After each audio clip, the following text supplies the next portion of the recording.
улап эле бүгүн дагы. Өсүмдүктөр дүйнөсүнө силерге бир сабак өтөм. Бүгүн мен силерге суроо берейинчи, ошо суроого жооп бергилечи. Пияз деген эмне? Пияз эмне кылабыз? Дагы эмне кылабыз? Бышырып да жейбиз, чийки дагы салатка кошуп жейбиз, Пияздын кандай түрлөрү бар экенин билесиңерби? Кандай түрлөрү бар?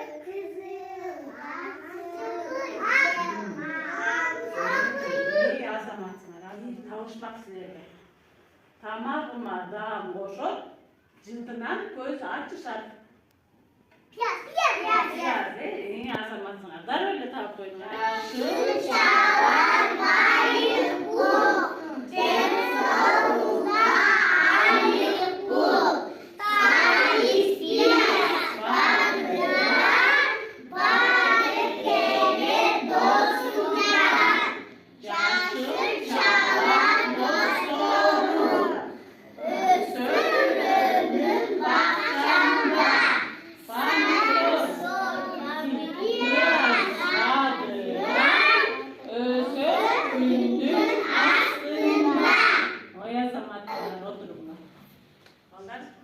Силерге бүгүн пияз жөнүндө маалымат берем. Бүгүн пияз кантип өсөт, кантип бышат, каякта бышат, кантип эгет адамдар, ошолордун баардыгын үйрөтөм. Силер мага жакшылап көңүл буруп карагыла. Бул өңү кандай болуп турат? Жашыл. Бирок муну биз көк пияз деп айтабыз. Көк пияз. Бул кызыл сыя деп койсок да болот. Туура. Булчу сары, топ сары, ак пияз. Пияздын түрлөрү бар бекен? Түрлөрү бар. Пияздын түрлөрү көп, аябай. Бул көк пияз, балдар. Муну салаттарга кошуп жейбиз, тамактарга да кошуп жесек болот. Бул ден соолукка абдан пайдалуу. Муну биз дайыма жеп жүрсөк, биздин чачыбыз жакшы болуп өсөт, тырмактарыбыз дагы бекем болот. Bunun vitaminleri de көп, bizim den soğuluğumuzda abdan көп, faydası көп. Bu kızıl piyaz. Kızıl piyaz negizinen salatlarga koşulat. Salatlarga көп dağı beret, dağım dağı beret. Bu piyazın dağı faydası көп. Bu sarı, toksar. Bu piyaz negizi bizim den soğuluğumuzda öte faydalı. Bunu biz ardayım jep jursok, ar kандай oorulardı aldын alabız. Piyaz bizim içibizge kirген mikroptordu öldürөт. Bizge жакшы жардам берет ден соолугубузга. Пияздын чийки дагы жесек болот, бышырып дагы жесек болот. Пияздын сырткы кабыгын азыр эслеп алып көргөзөм. Мына биринчи табырын кесебиз, балдар мени карагыла. Карайбыз дагы. Табырын алдымбы? Азыр ичиндеги катмарларын көргөзөм силерге. Пияз негизи кескенде ичинен химиялык зат бөлүнүп чыгат. Биздин көзүбүзгө көрүнбөйт, бирок биз дем алып жаткан абага бунун көзүбүздөн жаш чыгат го. Ошол жаш эмнеге чыгат? Бул биз пиязды экиге бөлгөндө туураганда негизи бунун ичинен химиялык зат, ачуу зат бөлүнүп биз дем алып жаткан абага аралашат дагы. Ошол аба менен биздин көзүбүзгө кирет дагы, анан көзүбүздөн жаш чыгат. Биздин көзүбүз ошол ачуу нерсени өзүнөн коргоп, сыртка жашты чыгарып, жаман нерселерди сыртка чыгарат. Эгер пиязды биз муздаткычка, холодильникке салып коюп, bir az убакытка салып, андан кийин алып чыгып туурасак, ачуу зат азыраак чыгат. Эгер сууга салып коюп дагы, муну ачып, кабыгын ачып, сууга салып коюп, bir аздан кийин дагы алып чыгып туурасак, андан дагы жыты дагы азыраак чыгып, көзгөр дагы азыраак ачышы мүмкүн экен. Ички көрүнүшүн карасаңар, ичиндеги катмарларын көрөлү. Ичинде катмарлар, бул эң сыртында турган, бул сырткы кабыгы, бул ичиндеги мынакей бул катмарлары болот. Пияздын чоңуна кичинекейине карап, катмарлары да 10-15 катмарга чейин турат. Жеп турган пияз жөнүндө маалымат. Буну бул пияздын түрлөрү, анын жөтөл, баш, кулак оорууда ары жакса жакшы жардамы тиет жана жүрөк кан тамыр оорусун алдын алат. Ал менен биргеликте туура тандоолор берип алабыз. Пияздын түрлөрү. Пияз канчалык салмактуу? Апаңар менен пияз алымга барасыңар да силер деле, кээде базарга ээрчип барасыңарбы? Ошондо пиязды тандаганда мындай кылып тандай экенбиз. Пияз оор болсо, бул ичинде жакшы пияз деп билсек болот экен. Ал эми жеңил болуп, кармаганда жумшак болсо, бул начар пияз. Салмагы оор болсо, бул жакшы пияз болуп эсептелет. Муну кескенде ичи жумшак, нық болот дагы анан ширелүү болот. Бул жакшы пияз болот экен. Эгер жумшак болуп, чекелери чирип, жалбайып, жеңил боло турган болсо, ичинде ширеси жок болуп, кургап калган, витаминдери жок болуп калган пияз болот. Тандоого келгенде ошол нерсеге көңүл бурабыз. Piyaz koyduğunuz ballar. Eğer piyaz bunaki bunun sırtı tunup oldurat, bir ölçü üstü oldurat. Bu degen jakşı piyaz degen sözde. Eğer sırtında sızıklar bolup, kara toçkalar bar bolsa, жалпайып kalgan bolsa, bu degen начар piyaz dep biliş gerek da.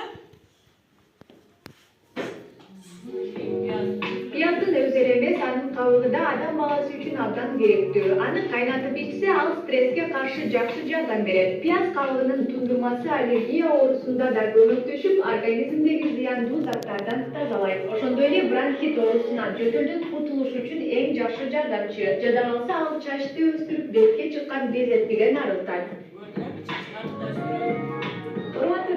Jep piyaz ardayım jep жүрүшүбүз керек да биздин ден соолугубузга пайдалуу экен. А кээ бир адамдарга пияз жакпашы мүмкүн. Анткени анын аллергиясы бар болушу мүмкүн, же жөтөлүшү мүмкүн. Бирок пияз негизинен биздин ден соолугубузга абдан пайдалуу. Пияз ардайым жейбиз, тербейбиз, эң негизинен могул көк пиязды кошуп тамакка жеп жүргүлөр. Могул пияздар балдар негизинен мындай болгон уруктан чыгат. Piyaz ушул уруктан жерге топуракка эгебиз, суу куябыз, ал 7 күндөн баштап 14 күнгө чейин жерден топурактын астынан өнүп чыгат да пияз пайда болот. Пияздын уругу ушул. Азыр муну эгип, тажрыйба жүргүзөбүз, балдар. Биринчи пиязды эгип, жерди иштетүүдөн мурун биринчи жерди тазалап алышыбыз керек. Биз ар кандай таштандылардан таштарды терип, жерди жумшартып, могу чоң болуп калган эмелерди талкалап жерди даярдап алабыз, Ал үчүн биз алгач колубузга колгап кийебиз дагы, кетмен күрөгүбүздү алып жумушка киришип. Негизинен жерди иштетүү, аларды казып, жерди тазалоо эркек балдардын, кишилердин, аталарыбыздын иши. Кана биз ишибизди баштайбыз. Биринчи иш кылардан мурун биз атайын шаймандар үчүн бурчубуз бар. Ушул бурчтар өзүңөргө керектүү. Шаймандарды алгыла дагы тазалоого киришебиз, келгиле. Кана таштандыларды эмнеге салабыз? Шакага салабыз, бир чаканы сен алып ал Элхан. Жерди казуу үчүн күрөк дагы керек, тырмогуч дагы керек. Бирден алабыз, бирден талашпайбыз, бөлүшөбүз. Сен колуң менен таштай бересиң, макулбу? Бирден, мырза, бирден эле. Келгиле, поза турса. Жер таза болсо, биздин эккен эгиндерибиз дагы даамдуу жана пайдалуу болуп өсөт. Түшүндүңөрбү? Кана теребиз. Кана биринчи жерди эге турган жерибизди тазалап таштандылардан арылтып алабыз. Азаматсыңар кана ачыкча жөптөрдү алабыз. Эми тырмогуч менен топуракты дагы жумшартып алабыз. Сага тырмогуч берейинби? Кана жумшартабыз. Мындан арылтып тазалайбыз. Кана даяр болду жерибиз. Алабыз дагы. Анан үстүнө суу куябыз. Түшүндүңөрбү? Азыр мен айтам. Кана балдар, кыздар, жерди тазалап таштандылардын уругун жерге себелеп даярдайбыз. Эгеризде кана колуңарга минтип аздан себелейбиз мындай бардыгына тегиз жетиш керек да балдар. Тегиз болуш үчүн. Алгылып эгебиз. Акырын мол. Жок кол менен алсак. Келмен берейинчи болмады. Болду. Кана жердин баарын эгилдиби?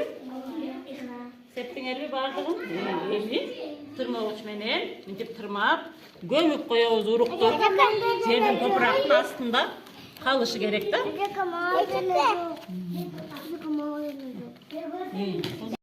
Кана эми пияздын уругун септик, топурак менен жаап койдук. Эми буга эмне кылыш керек? Суу куюш керек, туура суу куюш керек. Сууларды алып келебиз. Кана пиязыбыз өнүп чыгыш үчүн биз аларды сугарабыз, Кана сугаргычыңар менен баардыгына тегиз куюлушу керек. Тегиз куйгула.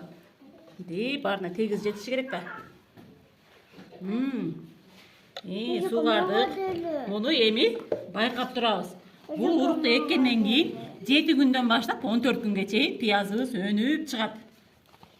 Ана балдар биз жерди тазалап, топурактан урукту септик, пияздан урук. Балдар биз жерди даярдап, эмненин уругун септик? Пияздын уругун септик, пияздын уругун сеп, биз күйдөгө суу куюп турсак, ал деген өнүп чыгып, пияз болуп пайда болот. Азыр пияз өнүп чыктыбы, байкоо жүргүзөбүз. Кана карайлычы? Мынакей. Пияз өнүп чыга баштаптыр, аздан кичинеден өнүп чыга баштаптыр, мынакей. Бул жакта эккен уруктарыбыздын баардыгы өнүп чыгып, баардыгы чоң пияз болот. Ошондой аябай сонун болуп көрүнүп калат силерге. Мынакей өнө баштаптыр биздин пияздыбыз азыр. Пияздын уругун эккенбиз, пияздын уругун эктик, мындай болгон пияз өсүп чыкты. Эгер топурагыбыз жакшы болсо, сууну күнүгө куюп турсак, сууну өтө көп куйсак дагы эккен эгинибиз чирип калышы мүмкүн. Ошон үчүн сууну убагы менен, өзүнүн чени менен куябыз дагы жерди жакшылап карайбыз. Эгер чөптөр өсүп кеткен болсо, чөптөрүн жулуп тазалап турушубуз керек. Жакшы карап, күндүн нуру жакшы тийсе, эккен эгинибиз бат эле өнүп чыгып, бышып калат. Пиязыбыз бышып, үстүндө турган жашыл көк пияздар бар эмес беле? Ал нерселер туура бүтөт дагы, анан пиязыбыз бышкандан кийин, эми бул пияздарды бышкандан кийин биз аларды казып алабыз дагы, өзүбүздүн каптарыбызга салып, үйүбүзгө алып кетебиз, Кана казабыз. Пияздарды чыгарабыз. Жокмо пиязды топурактын астында пияздарды чыгарды. Ушул жерге кое бергиле. Кана пиязды кесип албаш үчүн акырын шашпа. Мынакей балдар, биздин эккен эгинибиз бышып, пиязыбыз бышып, эми биз буну бул каптарга салып, үйүбүзгө алып кетишибиз керек, Кана буга салабыз. Силер буга салгыла, силер буга салгыла. Кана мен ачып турайын, салчы.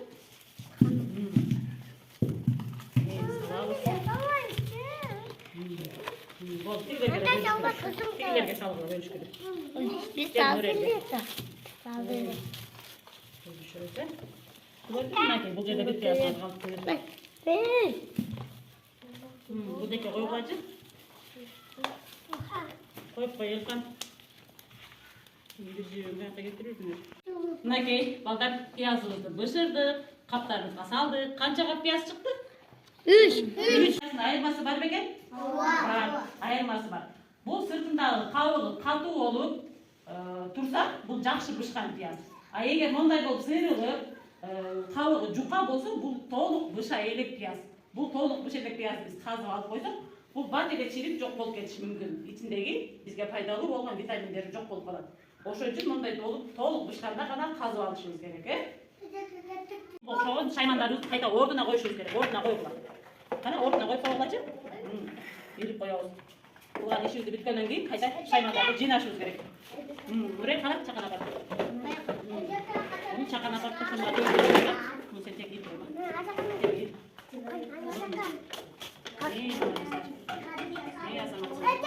Болду, отурабыз кана.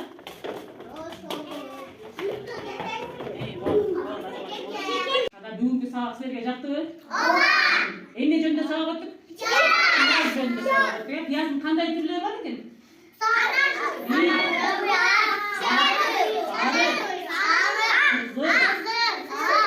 Пияз деп коебуз, Пияз бизге кандай пайдасын берет? Кандай, мисалы? Тамагыбызды дандуу кылат, витаминдерди көп берет, чачыбызды өстүрөт, туура. Дагы? Туура, ичибиздеги микробдорду өлтүрөт, туура. Азаматсыңар. Кошобуз. Тамактарга, салаттарга. Чийки жесек да болобу? Ооба. Бышырыкта жесек болот, чийки да. Тамакка кошобуз, туура. Азаматсыңар. Силердин бул жерде жабышып турган эмнелер аңарда эмне сүрөтү турат? Пияз, өнүп калган, жаңы өсүп келаткан пияздын сүрөтү турат. Азаматсыңар. Бүгүн эң жакшы сабакка катышкан. Кол чаап коелубу?